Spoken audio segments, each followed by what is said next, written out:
Olá, sejam bem-vindos a mais uma edição do podcast e videocast No Cafezinho, o bate-papo sobre política da Folha de Pernambuco. E nesta edição nós recebemos a vice-governadora e presidente nacional do PCdoB, Luciana Santos. Seja bem-vinda, Luciana. Obrigada, Carol Brito, pelo convite ao podcast aqui da Rádio Folha. A você, Carlos André, a todos aqui que acompanham essa equipe maravilhosa que procura fazer não só a informação, mas o debate sobre os desafios de Pernambuco e do Brasil. E aqui do nosso lado também o jornalista Carlos André Carvalho. Seja bem-vindo, Carlos. Obrigado, Carol. Luciana, a senhora foi a primeira vice-governadora eleita do estado e nesse ano a gente também teve a eleição de Raquel Lira para o governo e de Tereza Leitão para o Senado, as primeiras mulheres nesses postos. No entanto, quando a gente analisa os números nacionais, ainda há uma subrepresentação feminina, né? Dos cargos disputados esse ano, somente 302 mulheres foram eleitas, enquanto foram mais de 1.300 homens eleitos. Então, como a gente faz para aumentar a representação feminina e por que esse desafio ainda é tão grande? Eu acho que Pernambuco deu uma grande demonstração da força feminina, né, na medida em que elege a primeira senadora da nossa história, que é a honrada e brilhante deputada estadual e professora Tereza Leitão. E tem uma disputa inédita, né? Ter duas mulheres candidatas a governadora no segundo turno, que foi Marília Reis e Raquel Lira, que só demonstra a consistência, as possibilidades, né? Ou seja, aquilo que a gente sempre diz, né? Que as mulheres podem estar onde elas quiserem, e a gente tem um fato histórico de ter a primeira mulher a governar Pernambuco. Isso por si só é uma demonstração positiva da expressão da força feminina e ao mesmo tempo de servir de inspiração para milhares e milhares e milhões, né, de mulheres desse país. Mas ainda assim, com tudo isso, aqui mesmo em Pernambuco nós temos 6, né, deputadas estaduais, 3 eleitas deputadas federais em 25, em 49 ter 6 ainda revelam a subrepresentação feminina que estamos muito longe de obter, né? Apesar de todos os esforços da Constituição de 88, da chamada bancada do batom, né, que teve um destaque nesse período de conquistas de políticas públicas, né, de avanços que nós obtivemos, ainda a legislação é insuficiente para resolver esse problema, porque isso não é um problema eleitoral. A eleição, ela é o reflexo de uma sociedade ainda muito machista e que não consegue enfrentar a desigualdade de gênero, que ainda é muito brutal. Ela se dá no cotidiano, né? Nós somos 40% da população, um pouco mais até hoje, da população economicamente ativa, somos a maioria das universidades. No entanto, nós amargamos muitas desigualdades de salários iguais para trabalhos iguais. Várias carreiras, né, elas têm muitas dificuldades de as mulheres serem instadas para papéis mais relevantes. Na direção de empresas, nós só somos aí 37% é a média positiva, não é em todo lugar do país que tem isso, 37% é a média nacional. Mas ainda temos muita subrepresentação comparado à força real da produtividade, da sabedoria, da inteligência, da capacidade das mulheres brasileiras. Então, a política é só uma expressão disso. E é talvez a pior expressão, não é, do mundo. Nós só perdemos para o Haiti e para Belize, eu acho, que revelam ser a terceira pior posição do mundo na representação feminina no Parlamento Nacional. Isso é porque é preciso ter uma reforma política que resolva isso. Você não vai resolver isso só com o tempo, só enfrentando com políticas públicas, com debate de ideias, o machismo. Você tem que resolver com reformas eleitorais. O mundo todo só enfrentou isso assim. você tem que ter ou o voto em lista, como acontece onde as mulheres têm mais representação, que é o voto que exige a paridade do voto em lista, ou vagas pré-estabelecidas. No Brasil, a gente por muito pouco não aprovou pelo menos 15% como base. Não quer dizer que só fosse os 15%, mas só a partir de 15% em diante, né? Que são políticas afirmativas para você enfrentar a desigualdade histórica. Então, é preciso enfrentar, e eu acho que essa é uma das coisas no governo progressista que precisa colocar luz, foco, fazer o debate, porque isso acaba não sendo democrático, porque não espelha o real papel das mulheres no país. Então já existe uma subrepresentação em vários sentidos, de classe social, de gênero, e é preciso que a gente tenha políticas afirmativas para que a gente possa equacionar melhor e, de fato, seja democrático, que representa a real base da sociedade brasileira.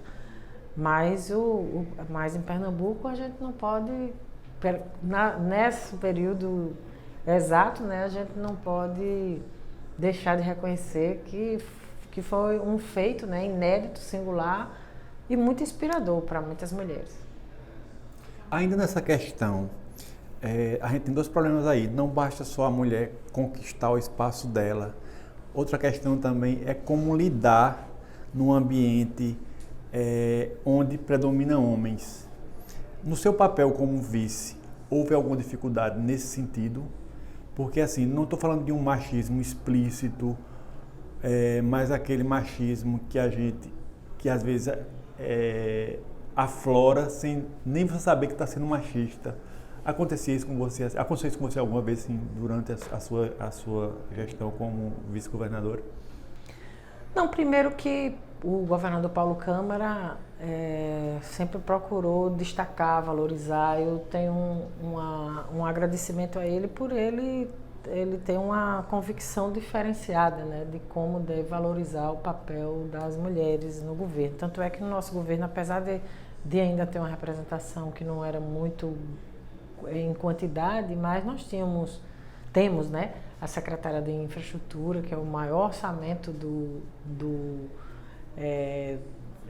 Estado. Temos uma mulher na Secretaria de Turismo, que é a Milu. Temos na infraestrutura, né, a presidente da Compesa, a estatal, uma das mais relevantes que nós temos no Estado. A Secretaria da Mulher, em nenhum momento o governador pensou em desmontar, como aconteceu no Brasil com Bolsonaro. Então isso é a revelação de alguém que tem convicção da necessidade de enfrentar a desigualdade de gênero.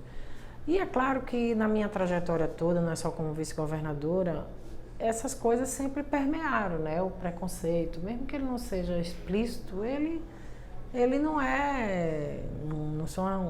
são coisas que eu possa dizer assim, não teve um episódio de confronto, na vice-governadoria eu não posso registrar coisas nacionais, a não ser aquilo que é invisível, né? Aquilo que pode ter, mas que não é explicitado, né? Então eu não tenho assim um episódio que eu posso dizer que houve tive na trajetória, né? Lá atrás, há muito tempo, para poder ter o reconhecimento, né, da elaboração, de como poderia contribuir, tive na trajetória, né? Mas especificamente não tenho um fato concreto para afirmar em relação ao exercício da vice-governadoria. Luciana, a esquerda acabou perdendo um pouco do espaço que tinha nas eleições de Pernambuco deste ano, né? O PSB, por exemplo, deixou o governo do estado após 16 anos e os candidatos do campo mais progressista, Danilo Cabral e Marília Reis, acabaram sendo derrotados nas urnas. No entanto, a gente vê também uma ascensão de lideranças conservadoras chegando no legislativo. Então, como é que fica esse projeto da esquerda para os próximos anos? Eu acho que, sem dúvida, nós sofremos um revés eleitoral, porque esse é o desenho, o cenário que você bem identificou, né? De fato, prevaleceu em Pernambuco uma liderança de centro, embora a composição da sua base política seja centro-direita, mas ninguém pode dizer que Raquel tem uma trajetória de direita, porque toda a trajetória dela foi no nosso campo. Ela foi, né? Inclusive do PSB. Ela foi do PSB, né? O tio dela tem uma tradição democrática, o Fernando Lira, né? Foi ministro da transição democrática no país, nada mais nada menos. O ministro da Justiça era uma função muito estratégica, porque ele estava ali pós-ditadura militar. O pai, né, que foi prefeito de Caruaru, e ela própria, que ela tem também uma trajetória própria, independente de ser herdeira de uma família que tem uma tradição política em Pernambuco. Ela própria também tem a sua trajetória, né, com todas as funções que ela assumiu. Foi secretária de Eduardo. Então, eu acho que existe, são 16 anos de governo, né? Eu já fui prefeita da minha cidade, Olinda, nós governamos Olinda por 16 anos, há uma fadiga, há um cansaço, por mais que você faça entregas. Eu não considero que, muito pelo contrário, a marca do governo lá atrás que a gente realizou, à frente, foi um governo de muitas entregas. Não há uma intervenção relevante na cidade de Olinda que não tenha lá a nossa marca, o nosso DNA, a nossa contribuição. Assim como eu acho que o que a gente está vivendo em Pernambuco. É uma sensação assim de injustiça porque não teve o reconhecimento, mas ao mesmo tempo de missão cumprida. Porque você não pode dizer que Pernambuco não está em boas condições, é irrefutável. No caso, Raquel Lira vai assumir o governo e vai pegar a casa completamente arrumada, com as contas equilibradas, né, em dia, e mais do que as contas equilibradas, com capacidade de endividamento, porque quando você faz o dever de casa fiscal, e eu sou daquelas que não acho que fazer ajuste fiscal não é você deixar de fazer as coisas, é você fazer com eficiência, fazer mais com menos e fazer as entregas. Então, vai pegar de caixa uns 3 bilhões de reais, fora um conjunto de projetos em andamento, de estradas, de rodovias, de uma rede pública de saúde com muitas coisas em andamento, uma gestão que se afirmou nada mais nada menos por ter o segundo melhor desempenho do enfrentamento da Covid no país, o terceiro lugar na qualidade da educação, a maior expansão de escolas técnicas, a maior quantidade de escolas de tempo integral. Quer dizer, é irrefutável que vai pegar um ambiente, né, e pegar Lula principalmente como presidente nacional era coisa dos nossos sonhos. Eu já fui prefeita com Fernando Henrique e já fui prefeita com Lula. É a mesma coisa de mudar da água para o vinho. Tinha dinheiro para saneamento, tinha dinheiro para construir casa. Né? Então, uma diferença brutal. Então, Raquel vai pegar um período político completamente diferente do que foi para a gente. A gente foi instabilidade política, foi Covid, foi crise econômica, e foi impeachment, instabilidade, e foi o pior de tudo, que foi ter Bolsonaro na presidência. Aí não era fácil, a gente se sentia órfão. Era a gente no peito e na raça para resolver as coisas, porque não tinha política pública do governo federal, nem para a agricultura familiar, corte no orçamento, corte na saúde, só vê corte, não tem. A gente, política de assistência social, acabou, desmontou, não é? de inclusão. Então, a próxima governadora vai pegar um período de a casa com dinheiro para começar o que quiser mudar com esse compromisso de campanha, e vai ainda pegar Luiz Inácio Lula da Silva, que não vai governar só para aqueles que o apoiaram, ele vai governar para todo brasileiro e brasileira. A senhora estava falando aí do perfil de Raquel, e eu lembrei de uma coisa. As propostas de governo de Raquel são bem alinhadas com a do presidente Lula. Por exemplo, o combate à fome, o reforço da educação. Isso facilitaria essa relação entre Lula e Raquel por eles estarem, de certa forma, alinhados com os projetos de ambos? Acho que sim, eu acho que é a expectativa que eu tenho. É claro que a base política de Raquel é uma base muito comprometedora, né? Porque você tem uma direita orgânica, né? Você tem um bolsonarista assumido, como é o André Ferreira, você tem a tradição da família Coelho, que normalmente é governista, mas na história mais recente, o Fernando Bezerra Coelho foi líder do governo de Bolsonaro no Senado. Então você tem ali um certo reposicionamento de uma direita orgânica, né, do estado de Pernambuco. A própria Priscila sempre assumiu essa condição no espectro político ideológico, né?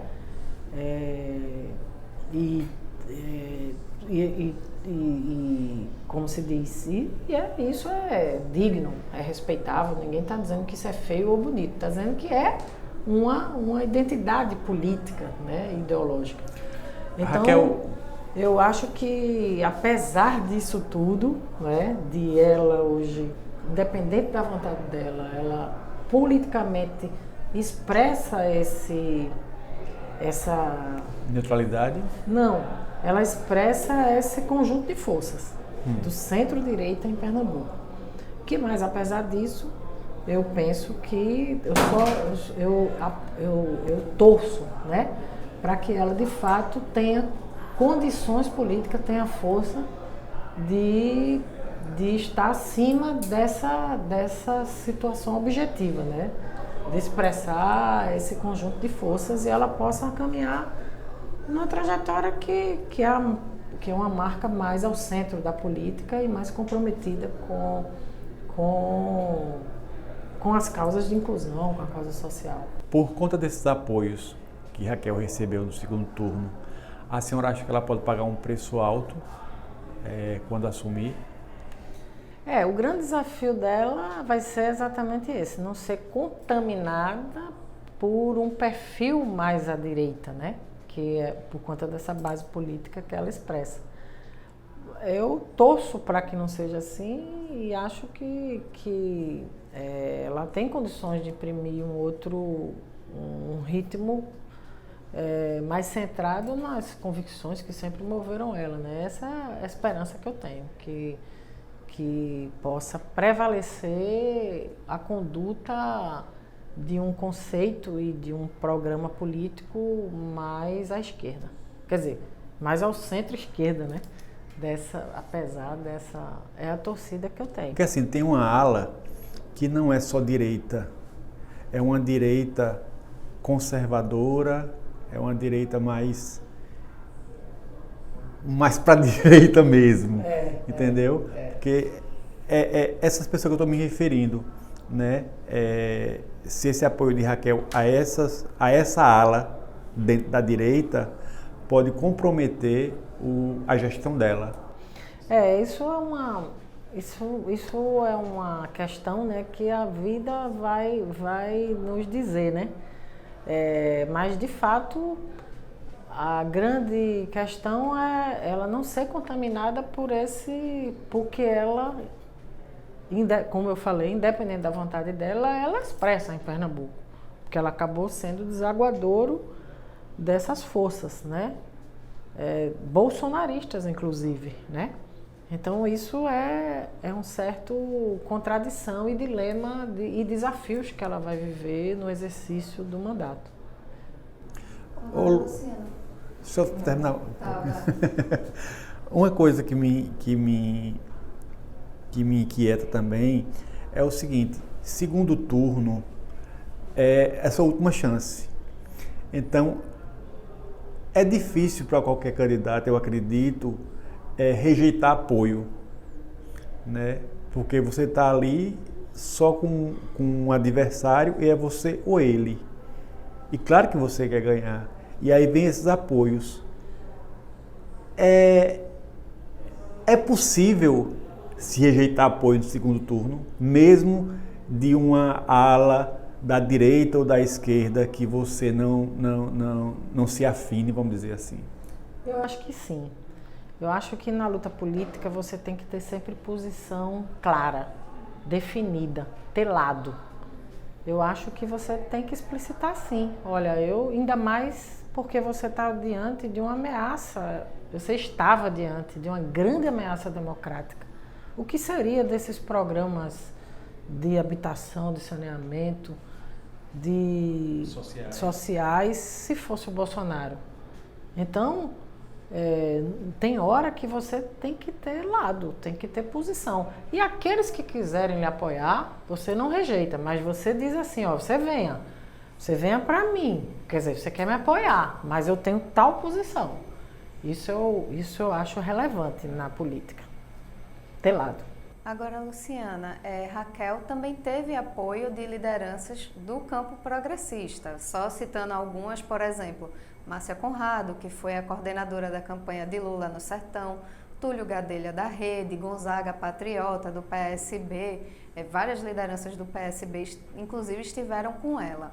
E o PSDB é um partido também que adotou uma posição neutra, que tem inclusive um processo aí de renovação sendo encaminhado, né? Não só Raquel Lira, mas Eduardo Leite também são lideranças que vão tratar desse processo de reestruturação do partido. Então há também uma tentativa de trazer o PSDB e essas lideranças importantes junto com esses interlocutores também mais para o campo progressista. Sem dúvida, isso é quase que um mantra, eu acho. Eu acho que o presidente Lula tem que ter algo, se você quer enfrentar a situação real do povo brasileiro, que ele tem uma fixação, quer enfrentar a fome, porque não é possível que um Brasil seja o maior produtor de alimentos do planeta e o povo passe fome. Então, se você tem certos objetivos, né, e tem projeto político para a maioria da população, você tem que entender o contexto político para isso acontecer. E é evidente que nós estamos diante de um país que teve um resultado muito dividido e você precisa atrair forças consequentes, forças democráticas. Mesmo que essas forças tenham divergência com você na agenda econômica, por exemplo, como nós sabemos. Muitas dessas forças que nos apoiaram não têm uma identidade nem concordância com a agenda econômica, são liberais.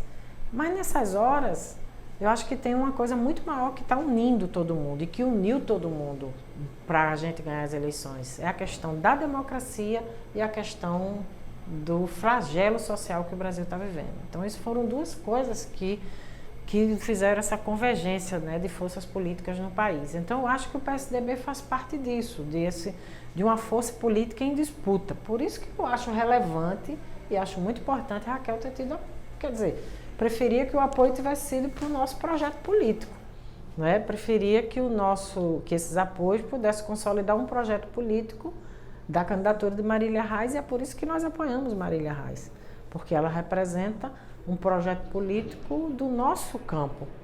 Então, mas na medida em que, por uma questão de dinâmica local e de outras variáveis que determinaram esse movimento de forças do nosso campo apoiarem a Raquel, a resultante é que isso pode ajudar, na medida em que o PSDB é uma força em disputa, a gente possa reforçar a atração mais para posições políticas mais que coincidam com o nosso tipo de pensamento, né? Programático. Então, eu acho que esse movimento está em curso. Além disso que você falou, Carol, que há uma renovação no PSDB de figuras políticas que ganham dimensão nacional. A Raquel ganha dimensão nacional virando governadora. O Eduardo Leite já tinha essa dimensão nacional, tanto que ele disputou nada mais nada menos de ser o candidato a presidente da República. Então também o PSDB passa por uma renovação, por um novo ciclo político, e o próprio Fernando Henrique, que sem dúvida continua sendo, ou mesmo do Zé Serra, né? Algumas figuras tradicionais do PSDB não tiveram vacilação, não tiveram dúvida, né? De pronto apoiaram Lula. o próprio Alckmin, né? O Alckmin eu acho que foi um abre-alas da conformação dessa frente ampla.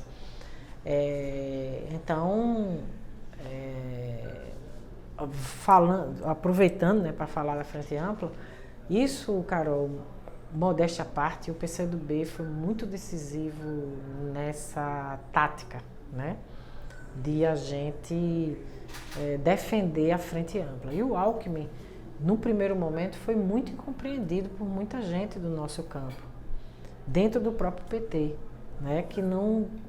E no nosso campo, outras forças que não vale a pena aqui a gente ficar falando. Mas, sem dúvida alguma, que a vinda de Alckmin, no tempo que ele veio, abriu alas para a gente ganhar as eleições, não é? Porque você, com isso, quebra preconceito e revela mais nitidamente que todo mundo se junta para isolar uma situação mais nefasta que pode haver no Brasil, que foi ter 4 anos de Bolsonaro. Então, eu acho que isso é uma tarefa política para o próximo período, é consolidar uma frente ainda mais ampla do que ganhou as eleições. E, sem dúvida nenhuma, o PSDB pertence a esse radar de aproximação maior ainda do que já obtivemos no primeiro turno da eleição. Só pegando esse gancho, porque o senador eleito Flávio Dino, inclusive, reconheceu esse seu papel na defesa da Frente Ampla em uma manifestação do Twitter, justificando justamente isso, que quando muitos tentavam descredenciar a Frente Ampla, a senhora foi e defendeu. Então, é preciso que agora essa Frente Ampla não fique só nas eleições, mas que ela vá também para o governo. É isso que a senhora defende, não é isso? Exatamente. E acho que uma das lições que nós precisamos tirar de Pernambuco é isso. Nós também perdemos, além de um cansaço político, que é natural depois de uma força política que governa por 16, apesar de tantas entregas, também foi que a gente não conseguiu ter unidade entre nós. A unidade popular e a unidade do nosso campo é uma chave decisiva para a gente enfrentar as eleições. E a gente precisa tirar lições disso. E, Luciana, só pegando aí também esse gancho, como é que fica essa questão da unidade para 2024, né? Porque a gente sabe que, por exemplo, aqui na Prefeitura do Recife, o nome natural é João Campos, né? Mas o que fazer para construir essa unidade que poderá ser em torno dele, se é isso que a senhora defende, porque a gente teve, por exemplo, na última eleição a disputa foi justamente com Marília Reis no segundo turno, e Marília Reis é do campo progressista. Então há uma articulação para tentar construir essa unidade para 24? Eu acho que desde esse período, né, desde o processo de movimentação aí, do primeiro para o segundo turno, do movimento para Marília, de alguma maneira isso é um certo pressuposto, né? Porque você ali está conformando uma aliança que ela... É claro que essas coisas não são rígidas, não são estáticas, né? Depende às vezes de outras variáveis.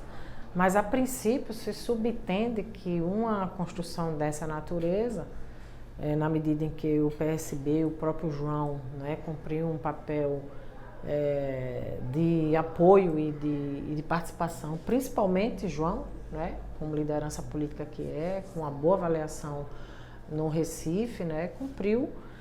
São coisas que se pressupõem que pelo menos esse campo que caminhou com Marília possa estar juntos, né? Para a gente não ter nenhuma surpresa na capital do nosso estado e com Lula governando. Seria o pior dos mundos a gente ter algum revés da capital de Pernambuco, né? Então, eu acho que esse espírito de unidade deve prevalecer. E é natural que quem normalmente, né, a força política que está no governo, ela permaneça. A não ser nos casos em que a força política enxerga, numa atitude larga, né, de que as condicionantes para outro quadro político ganhar a eleição dentro do nosso campo estejam de melhores condições. A priori, João tem um mandato aprovado pela população, um papel de destaque, é liderança nacional. Ele teve, inclusive comigo lá também no dia da apuração, ele foi designado pelo presidente nacional do PSB para acompanhar lá a apuração. Então, acho que a gente pode ter um caminho de unidade, sim, daqui a 2 anos. Luciana, a performance de João na prefeitura impediria uma possível candidatura de Luciana Santos à prefeitura nas próximas eleições? Então, é como eu digo, né? A gente nunca pode dizer nunca, jamais, nem nunca, nem jamais, né? São coisas que são construções políticas. O que eu imagino é que, na medida em que alguém já está no exercício do mandato, né, é mais natural que se caminhe principalmente quem vai para a reeleição, né? É a principal tendência. Agora, não quer dizer que não tenha nenhum outro na política, mas certamente esses caminhos sempre só terá, na minha avaliação, viabilidade se for o caminho da unidade. E, Luciana, ainda nesse gancho aí de 24, o PCdoB, como a senhora bem lembrou, governou a cidade por 16 anos, né? E agora vai ter uma mudança de ciclo, né, na cidade agora. Tem possibilidade do partido voltar a disputar a prefeitura? Que nós vamos ter um papel relevante na disputa de 24 em Olinda, isso não se tem dúvida, né? Nós vamos ajudar a construir uma alternância em Olinda, numa perspectiva mais que se coadune com o nosso pensamento programático, né? Que possa se voltar com o programa de Lula, que tenha mais identidade, que tenha mais... Olinda sempre foi uma cidade que teve votações expressivas para Lula. E a gente viu que, embora tenha sido uma excelente votação, não foi tão expressiva como historicamente Olinda é uma cidade dita vermelha, né? Rebelde das lutas libertárias, e ela não pode perder essa tradição de ser uma cidade marcada por lutas libertárias, que tem um comportamento de um povo e de uma gente que seja mais voltado para quem mais precisa, né? E é isso o espírito que a gente tem. Luciana, que balanço você faz do seu papel como vice-governadora? Como eu disse no início aqui, né, eu tenho um sentimento de missão cumprida. Eu tinha, claro, tenho ainda, né, porque a gente ainda não terminou o governo, eu tenho essa função dupla, né? Além de ser vice-governadora, eu também sou presidente nacional do partido. E isso, ao contrário de atrapalhar, eu acho que até ajuda por tudo que é o esforço de governar o Estado, que precisa ter interlocução política, que precisa ajudar em articulação. E eu pude acompanhar alguns programas que eu sempre achei que eram muito prioritários. Um é esse esforço que o governador Paulo Câmara teve nessa questão de água, né? Ele foi o governador que teve 40% de investimentos focado em chegar água para a população. Seja porque já estava em curso, desde os tempos de Lula e Eduardo, a transposição do rio, a adutora do Agreste, seja porque era preciso dar mais fôlego à estruturação que a Compesa vivenciou e, de fato, houve saltos e ganhos extraordinários, né?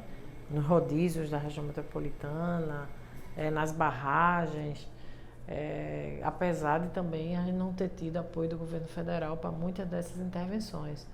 Mas foi possível ampliar a adutora do Mochotó, e isso de alguma maneira eu sempre procurei acompanhar pela relevância que isso tem, porque isso é desenvolvimento econômico, isso é qualidade de vida, e a gente passou nada mais nada menos de 7 anos de estiagem. Então é dramático a situação, principalmente do Agreste, que tem o pior balanço hídrico do estado, e isso impacta bastante na economia, na bacia leiteira, né? Foi uma perda muito grande para a economia para a principal cadeia produtiva. Quer dizer, tem a da moda, tem outras alternativas, mas a bacia leiteira sofreu muito com o processo de estiagem. Bom, chegamos ao fim de mais uma edição do podcast e videocast no Cafezinho, agradecendo a presença da vice-governadora Luciana Santos. Obrigada, Luciana. Não, Carol, eu que agradeço o convite. Para mim é um prazer renovado poder estar aqui conversando com todos vocês, né? Com essa equipe competente da Folha de Pernambuco, com você, Carlos André. Estarei sempre à disposição para a gente discutir aí o desafio. Agora que eu estou animada mesmo, porque Lula ganhou a eleição, agora que a gente vai fazer acontecer nesse país. O ano novo chegou já no Brasil e a gente vai transformar a realidade do povo brasileiro para melhor. Encerrou?